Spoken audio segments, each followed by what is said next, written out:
Okay, let's play a game. Who am I? Oh, are you serious?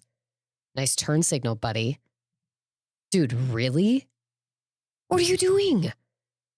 Anyone ever heard of the zipper? Oh! Any guesses? Yeah, trick question.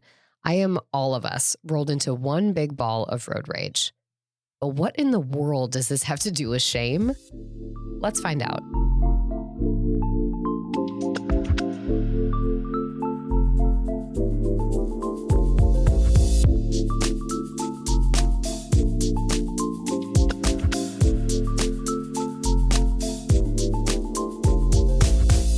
Hey everyone, how's it going? I'm your host, Kira Wackett, and you are listening to another solo episode of the Untethering Shame podcast. Today we're talking about interconnectedness and control, and the balance we need to establish between feeling in and out of control to remain connected to and a part of the world around us. Okay, so I know the intro was really silly, but real talk, how many of you have experienced road rage? Gotten flustered when you hit traffic you weren't expecting, found yourself irritated and anxious when you got stuck at a light or behind a train that seems to last forever? You tell yourself that you're stuck in traffic. Traffic is the problem. Don't they realize I have places to go? The view is that everyone and everything else is acting as an inconvenience to you and your goals. Your life is affected by this thing that seems to be happening outside of your control. Traffic is holding you up. Traffic is the problem and you are the victim. It's as if the whole world got into their cars for the sole purpose of making your day harder. This is a position of ego, and it still amazes me how quickly it can consume us. We've talked about it before, but essentially your ego is your inner toddler voice whose entire job is to make sure that you're seen. It drops you in the center of every story, whether you're connected to it or not. And it's pretty non-specific. You can be the problem, the hero, the victim. It doesn't matter as long as you have a major role. It's the voice in your head that longs for reassurance, validation, and celebration. You might find yourself tabulating every good thing you do or making it a point to call it out to others so that it can be acknowledged or validated. It's the part that finds fault in you for everyone else's misfortune or unhappiness. You make yourself the center of everyone else's problem. If they're upset, it must be because of you. If they react poorly to something you said or did, then you are the one who has to fix it. You become both the problem and the solution. And it's also the part that takes the view of the world happening to you, rather than you being an active part or contributor to the world. You view your time and energy as being taken rather than given to people, places, and things, and you can't understand why this keeps happening to you. Our ego creates a position of both over and under control. We're responsible for everything and yet can control nothing. And what this does is create the perfect feedback loop for shame, negative self-talk, and anxiety.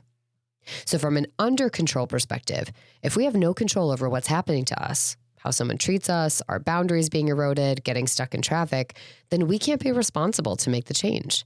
This is everyone else's problem and I am just being dumped on. While this isn't a place that feels good, there's definitely comfort here. Complaining is easy. Being exhausted, overwhelmed, and feeling dumped on is convenient. They all require little energy output and keep us sipping on a cocktail of avoidance, loneliness, and resentment. Absolution is the road with less resistance, and in so choosing, we deepen our position in a life of fine. We opt for the predictably crappy lifestyle and perfect our ability to point out all of the ways everyone is letting you down or leaving you behind while assuming a position of no control. Now, oppositely, if we think about over-control, we focus on trying to fix or control things that are ultimately out of our control, such as if someone else is upset with you, whether or not someone notices or is grateful for something we did, if people like us. Then we can give ourselves the illusion of trying to fix things. But in reality, we're only putting our energy into things that were never our business or responsibility, and in turn, we have no control or power over.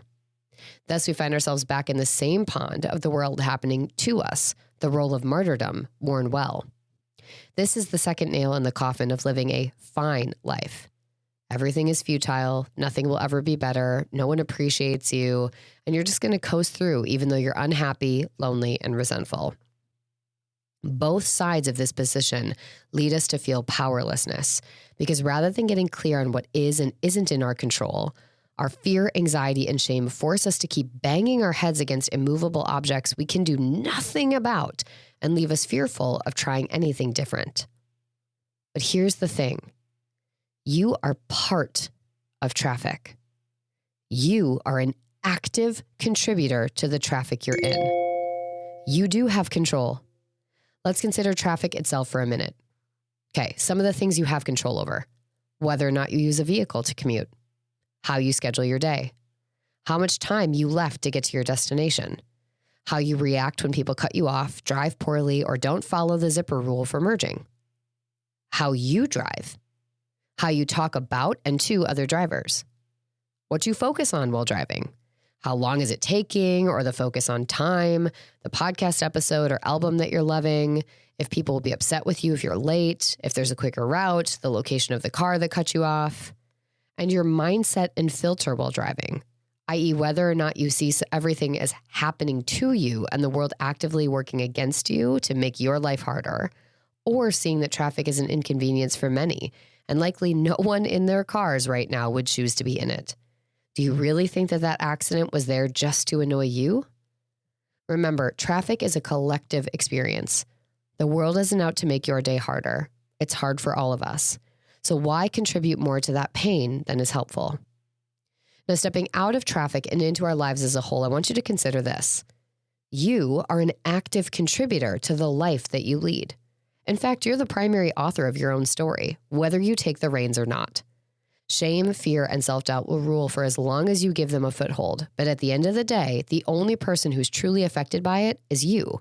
So you have to be the one to tear them down. You decide how to respond.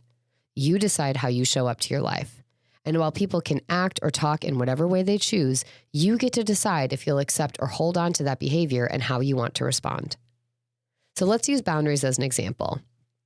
Others aren't responsible for you not having any boundaries. They might be stressors. They might make it hard for you to enforce a boundary, but you're the one who decides what the boundaries are and what it looks like to uphold them. So let's pretend I set a boundary not to check my email after 5 p.m. on a workday. Things in my control, not checking my email after 5 p.m. on a workday. But let's consider everything else that's out of my control and subsequently not my responsibility.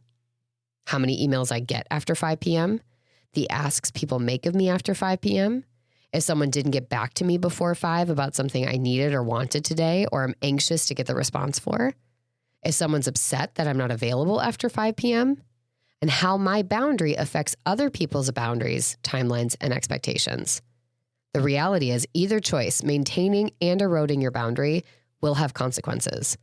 The problem is that we're programmed to default to the one where we absorb most of the consequences and then use the resentment and frustration to fuel the notion that we have no control over why we feel this way. One of the best pieces of advice I can give you, and go with me as this sounds like a bumper sticker for sure, is that no one is ever going to work as hard for your life as you are. They don't care. I mean, sure, people care, but they don't care like you do. So stop waiting for them to. And another life truth, no matter what, people aren't going to like you. They're going to let you down and are always going to take what you give.